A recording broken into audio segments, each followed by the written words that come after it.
Hello, welcome in online class session from Golden Public School, Muzaffarnagar. Myself Om Goyal, and today we will discuss about the chemistry topic homogeneous catalysis and heterogeneous catalysis and their mechanism. Okay, so welcome students.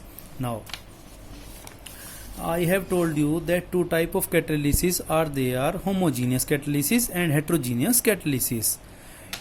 So I am reminding you that in homogeneous catalysis, reactant, product and catalyst are all are in the same phase. It means या तो सारे solid होंगे या फिर सारे liquids होंगे same. Now in the case of heterogeneous catalysis, reactant, product may be in a different phase and catalyst may be in different phase.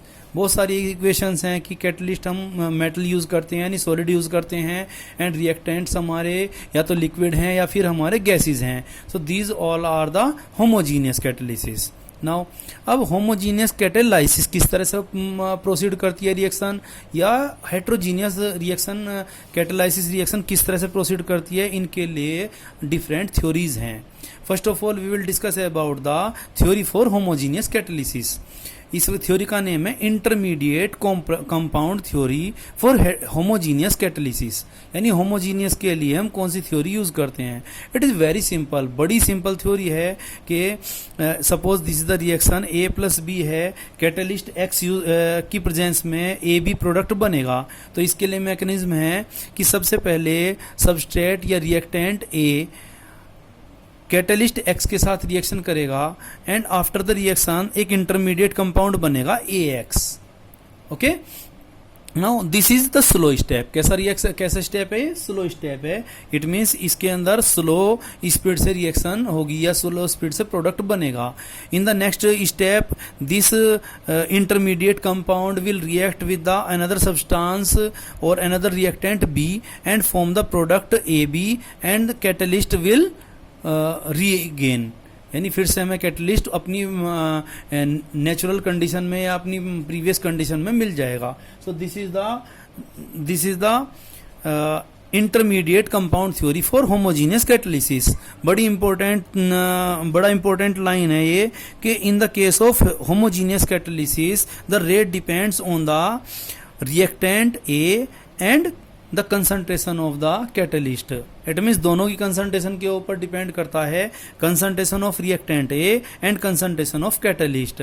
ऐसा नहीं है खाली रिएक्टेंट के ऊपर डिपेंड करेगा. ठीक है, तो अब जो स्लो स्टेप है रेट केवल वो डिटरमाइन होता है. कोई भी हमारी रिएक्शन है, अभी केमिकल काइनेटिक्स के अंदर we will discuss more about this कि हमारी जो रिएक्शन का रेट होता है या स्पीड होती है वो हम किस पर हम डिटरमाइन कराते हैं, स्लो स्टेप पर. स्लो स्टेप पर किसी भी रिएक्शन का रेट डिटरमाइन होता है. Now we will discuss about the next theory, adsorption theory of heterogeneous catalysis. यानी हेट्रोजीनियस कैटेलिसिस किस तरह से होता है, इसके लिए एडजॉर्प्शन थ्योरी है. This is the important theory. Exam में मोस्टली ये वाली थ्योरी आपसे पूछी जाती है. ठीक है, जरा इसके लिए ध्यान करेंगे. देखिए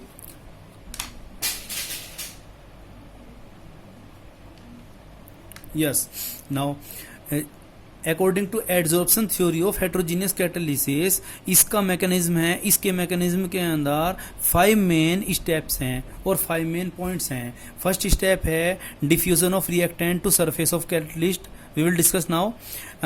सेकेंड स्टेप है adsorption of reactant molecule on the surface of catalyst. Third है occurrence of chemical reaction on the catalyst surface through formation of an intermediate. And fourth है desorption of reaction products and the catalyst surface. And fifth one है diffusion of reactant products away from the catalyst surface. Now we will explain this. explain कर रहे हैं कि suppose this is the catalyst.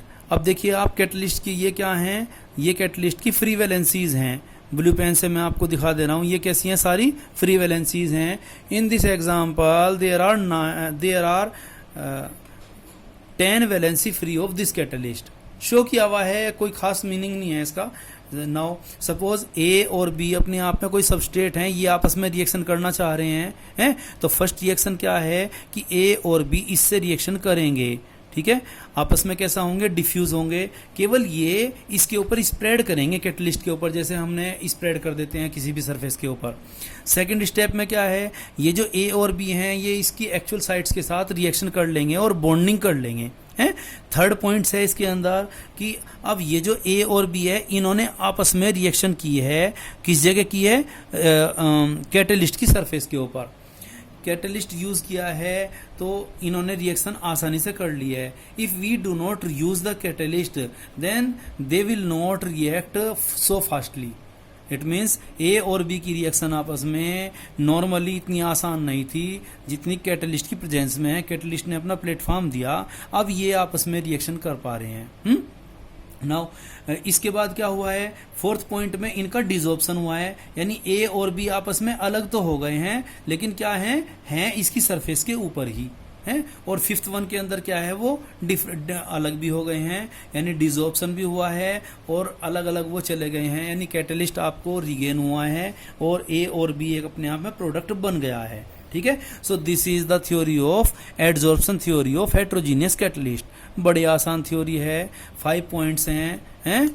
फिर से मैं repeat कर रहा हूँ, सबसे पहले कोई भी रिएक्टेंट्स होंगे, ए और बी आपस में रिएक्शन करना चाहेंगे हैं, ये कैटलिस्ट है, रिएक्शन करने की कोशिश करेंगे, स्प्रेड हो जाएंगे कैटलिस्ट के ऊपर।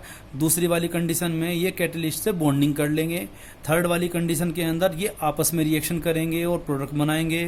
फोर्थ वाली कंडीशन में कैटलिस्ट से अलग हो जाएंगे बट रहेंगे कैटलिस्ट की प्रीमाइसिस के अंदर, और फिफ्थ के अंदर बिल्कुल डिटैचमेंट अलग अलग हो जाएगा। We will gain catalyst in the pure form. Now after that